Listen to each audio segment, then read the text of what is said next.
வணக்கம் வணக்கம். ரொம்ப நாளுக்கு அப்புறம் நம்ம சேனல்ல பாத்தீங்கன்னா இன்னைக்கு ஒரு ஹோட்டல் ரெசிபிஸ் வரப்போகுது. இன்னைக்கு மட்டும் இல்ல, தொடர்ந்து ஹோட்டல் ரெசிபிஸ் தான் வரப்போகுது.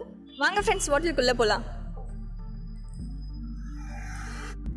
இன்னும் நம்ம மணப்பெண் சமையலை சப்ஸ்கிரைப் பண்ணாதவங்க வீடியோ கீழே இருக்க ரெட் கலர் சப்ஸ்கிரைப் பட்டனை ப்ரெஸ் பண்ணுங்கள். பக்கத்தில் இருக்க பெல் ஐக்கானை கிளிக் பண்ணி ஆல் செலக்ட் பண்ணிங்கன்னா உங்களுக்கு மணப்பெண் சமையலோட நோட்டிஃபிகேஷன் கரெக்டாக உங்களுக்கு அப்டேட்.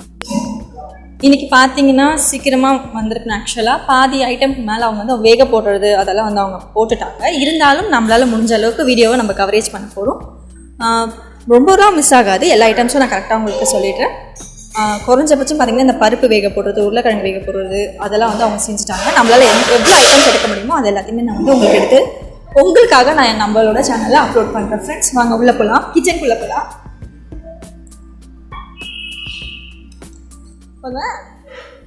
டிஃபன் சாம்பாருக்கு டபரா வச்சுட்டு அதில் வந்து 1/4 லிட்டர் அளவுக்கு சமையல் எண்ணெய் வந்து ஆட் பண்ணிக்கோங்க. ஆட் பண்ணிவிட்டு எண்ணெய் நல்லா காஞ்ச பிறகு 3 ஸ்பூன் அளவுக்கு கடுகு சேர்த்துக்கோங்க. கடுகு நல்லா வந்து பொரியணும். நல்லா பொரிஞ்ச பிறகு 10 கிராம் அளவுக்கு சோம்பு, 10 கிராம் அளவுக்கு சீரகம், ஒரு 2 ஸ்பூன் அளவுக்கு வெந்தயம், இது மூணுத்தையும் ஆட் பண்ணிக்கோங்க. நல்லா வந்து எண்ணெயோட பொரியணும். நல்லா பொரிஞ்ச பிறகு 1/4 கிலோ அளவுக்கு பெரிய வெங்காயம் நீட்டு வாக்கா கட் பண்ணிக்கோங்க. கருவேப்பிலை 2 கொத்து, சின்ன வெங்காயம் 1/2 கிலோ அளவுக்கு, ஒரு 15 காஞ்ச மிளகாய், ஒரு 10 பச்சை மிளகாய் 2 கீரி ஆட் பண்ணிக்கோங்க.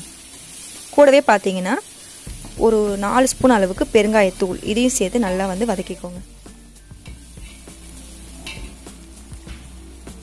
இப்போது கத்திரிக்காய் பார்த்தீங்கன்னா ஒரு 1/2 கிலோ அளவுக்கு சின்ன சின்னதாக கட் பண்ணி ஆட் பண்ணிக்கலாம். கூடவே பார்த்தீங்கன்னா ஒரு 1/4 கிலோ அளவுக்கு உருளைக்கிழங்க தோல் சீவிட்டு சின்ன சின்னதாக கட் பண்ணி ஆட் பண்ணிக்கலாம்.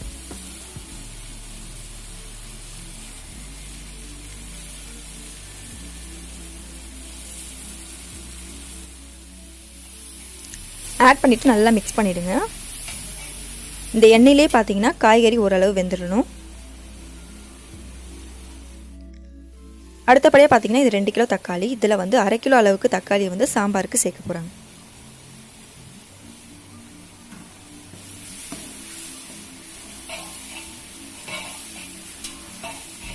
இன்னும் கொஞ்சம் தக்காளி வந்து ஆட் பண்ண போகிறாங்க.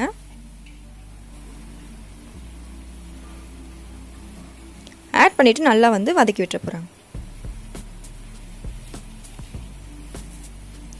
இப்போ தக்காளி வதங்க பார்த்தீங்கன்னா உப்பு சேர்த்துக்கிறாங்க. சாம்பாருக்கும் எந்த அளவுக்கு உப்பு வேணுமோ எல்லாத்தையும் சேர்த்தே வந்து உப்பு போட்டாங்க. இப்போ நல்லா வந்து இதை வதக்கிடலாம். வதக்கிட்டு சாம்பார் தூள் பார்த்தீங்கன்னா ஒரு 50 கிராம் அளவுக்கு சாம்பார் பொடி, அதிலே வந்து 3 ஸ்பூன் அளவுக்கு மஞ்சள் பொடி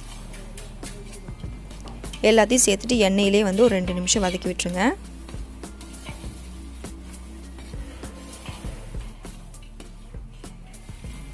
வதக்கிட்டு ஒரு 2லேருந்து 3 ஜக் அளவுக்கு தண்ணி வச்சுக்கோங்க.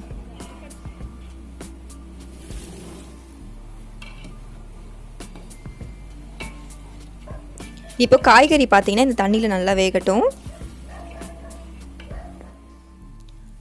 அதுக்குள்ளே பார்த்தீங்கன்னா பருப்பு வந்து வேக வச்சுருக்காங்க. 1/2 கிலோ அளவுக்கு சிறுபருப்பு, 2 அழகு அளவுக்கு துவரம்பருப்பு நல்லா வேக வச்சு கரண்டி வச்சு நல்லா மசிச்சு விட்டுக்கிறாங்க.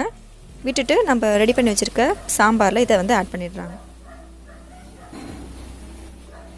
ஆட் பண்ணிட்டு நல்லா கலக்கி விட்டுட்டு கிட்டத்தட்ட வந்து ஒரு 10 நிமிஷம் வந்து நல்லா கொதிக்க விடுறாங்க.